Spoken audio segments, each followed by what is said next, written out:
Hey YouTube, it's Rob, your no BS old school YouTube guy. I'm going to give you a video here on the Pull Rite Super Glide fifth wheel hitch. Let me remind you, this is going to be terrible audio and it's going to be terrible video, so hang in there. I'm going to give you all the information that I can about this hitch. So this is a Pull Rite Super Glide fifth wheel trailer hitch. It's designed to go in short bed vehicles. I have it mounted here in my 2013 Ford F-250. This is rated at 16,000 pound weight capacity. So I'm going to give you my experience. I bought a fifth wheel right before Thanksgiving, and so we pulled this like 8 times with this hitch. I'm going to kind of give you a review of what my thoughts are about it. Let me remind you, this is the only fifth wheel hitch I've ever owned, so I don't have a lot of experience with any other hitch besides this. So if you're thinking about going out and purchasing this Pull Rite, hopefully this will help you out making a decision. So this hitch is an automatic slide hitch. So when you're pulling with this, as you turn, the hitch is going to slide and move in the direction you turn, and once you straighten out, it's going to go straight back into the position that you're seeing it right now.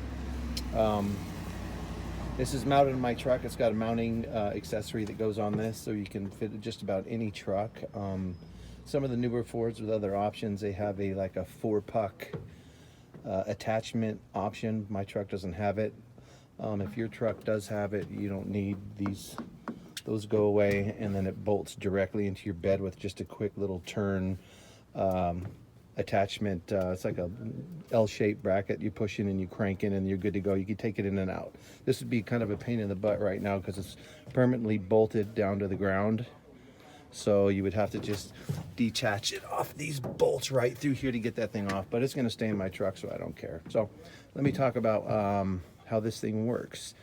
So you can see right here, I have this thing, it's called a capture plate, and that capture plate will fit over your kingpin of your fifth wheel. So when it slides over the fifth wheel, there's a set screw on here that screws up and it'll press up against your kingpin.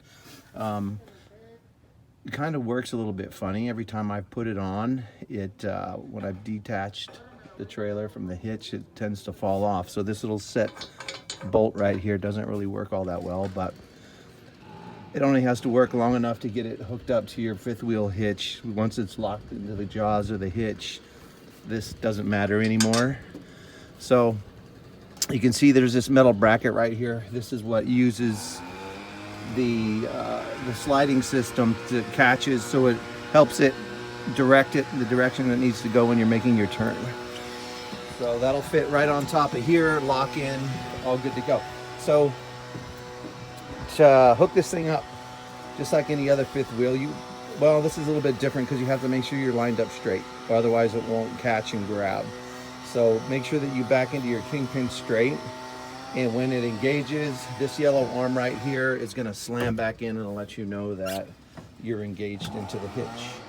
So once you have it engaged into the hitch, we take our cord. I don't have my fifth wheel here to show you how that would work, but anyway, we take our emergency brake cable that hooks up, and we lock it inside of here with like a quick carabiner that locks this, and it also keeps this from ever coming out once it's in the locked position. So once you have that all in and ready to go, you're off to the races. Get to your campsite when it comes time to disconnect. So once you get it back into your place, it's extremely important that you get this thing directly lined up with your rig when you detach it.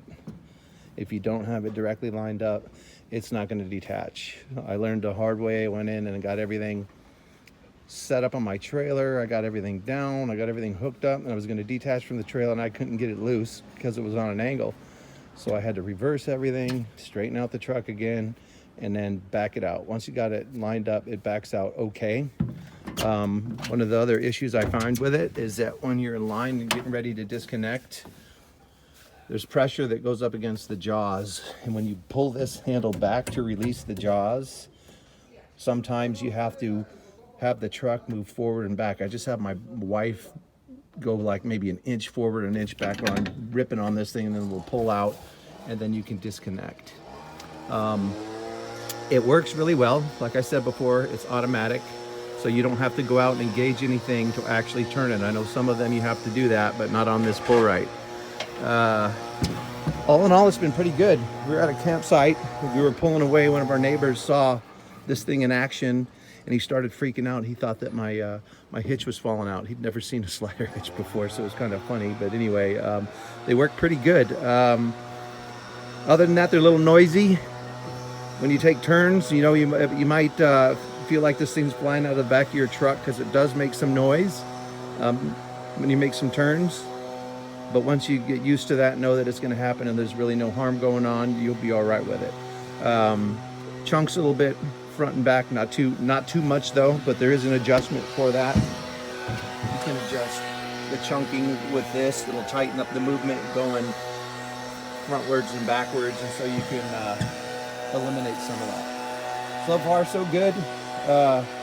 Works well with this truck. Again, there's a lot of other things I could talk about this whole RVing thing, but I'm just going to keep it on the hitch right now. So hopefully this helped out with you. If you have any questions, feel free to comment, and good luck with the shopping. Thanks.